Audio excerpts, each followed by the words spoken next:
At last his nerves calmed down, and like a man exhausted by too lavish an expenditure of vital power, he sank back exhausted into his armchair.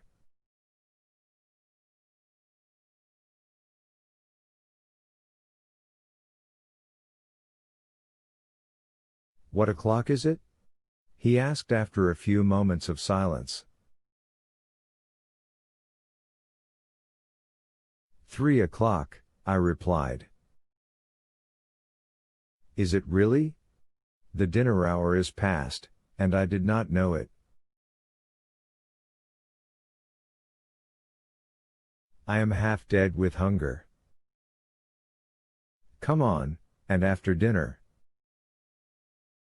"Well? After dinner, pack up my trunk."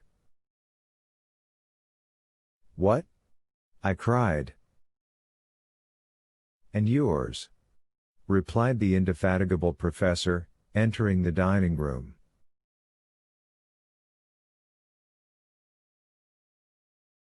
Chapter 6. Exciting discussions about an unparalleled enterprise.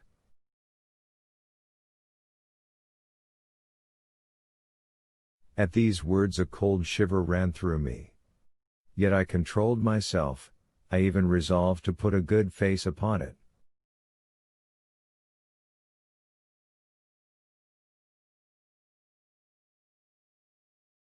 Scientific arguments alone could have any weight with Professor Liedenbrock. Now there were good ones against the practicability of such a journey. Penetrate to the center of the earth. What nonsense!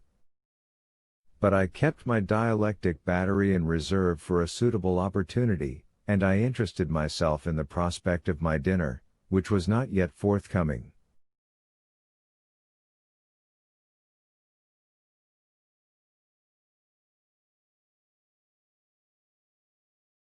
It is no use to tell of the rage and imprecations of my uncle before the empty table.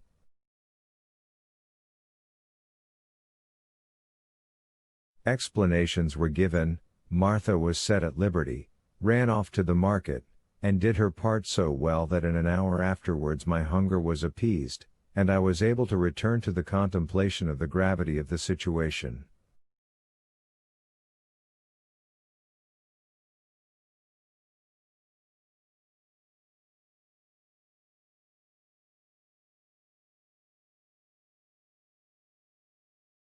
During all dinner time my uncle was almost merry. He indulged in some of those learned jokes which never do anybody any harm.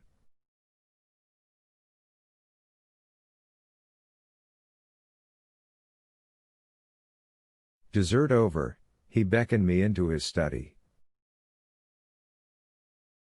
I obeyed. He sat at one end of his table, I at the other. "Axel," said he very mildly, "you are a very ingenious young man, you have done me a splendid service, at a moment when, wearied out with the struggle, I was going to abandon the contest."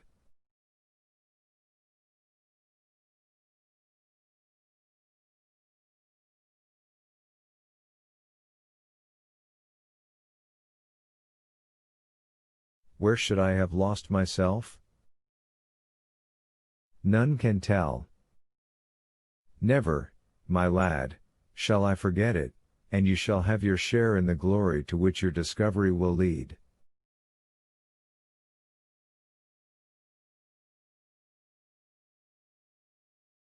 Oh, come! Thought I, he is in a good way. Now is the time for discussing that same glory.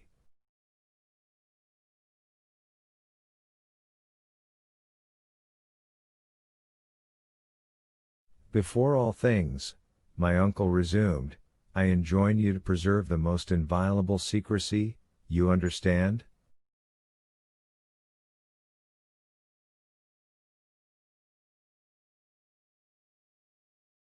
There are not a few in the scientific world who envy my success, and many would be ready to undertake this enterprise, to whom our return should be the first news of it.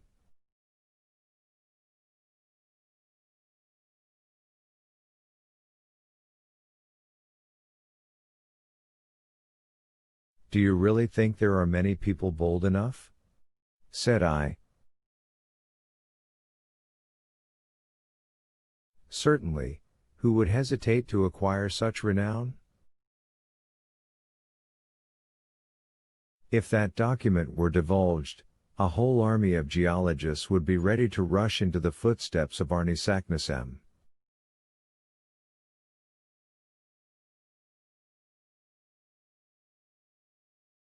I don't feel so very sure of that, uncle, I replied, for we have no proof of the authenticity of this document.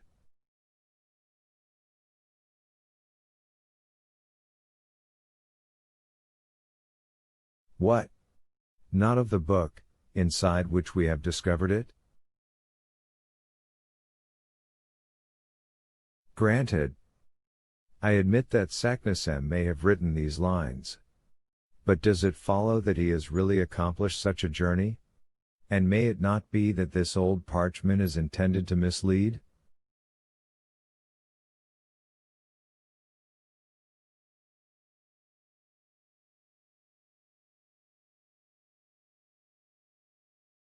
I almost regretted having uttered this last word, which dropped from me in an unguarded moment.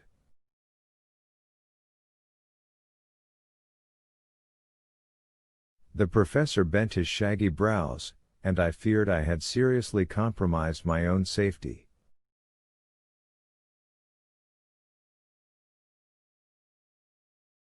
Happily no great harm came of it. A smile flitted across the lip of my severe companion, and he answered.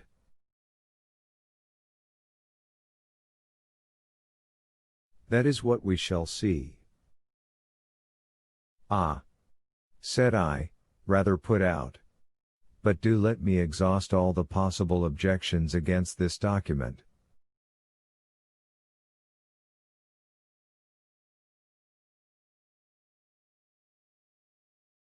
Speak, my boy, don't be afraid.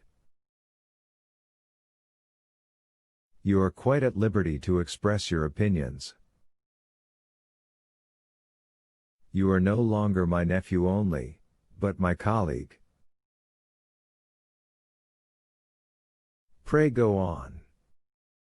Well, in the first place, I wish to ask what are this Jökull, this Sneffels, and this Skartaris, names which I have never heard before?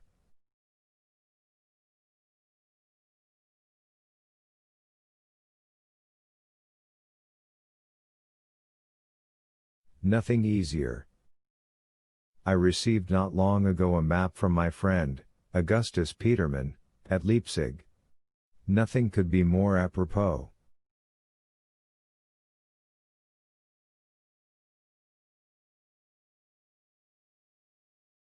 Take down the third atlas in the second shelf in the large bookcase, Series Z, Plate 4.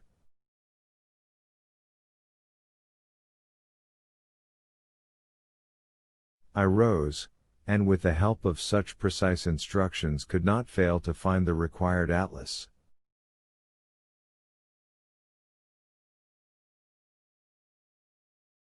My uncle opened it and said, Here is one of the best maps of Iceland, that of Henderson, and I believe this will solve the worst of our difficulties.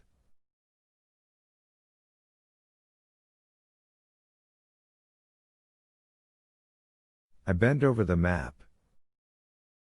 You see this volcanic island, said the professor. Observe that all the volcanoes are called Jökulls, a word which means glacier in Icelandic, and under the high latitude of Iceland nearly all the active volcanoes discharge through beds of ice.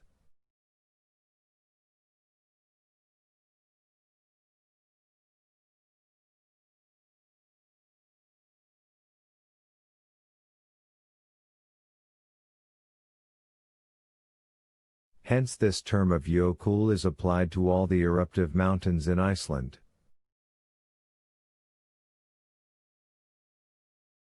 Very good, said I, but what of Sneffels? I was hoping that this question would be unanswerable, but I was mistaken. My uncle replied. Follow my finger along the west coast of Iceland.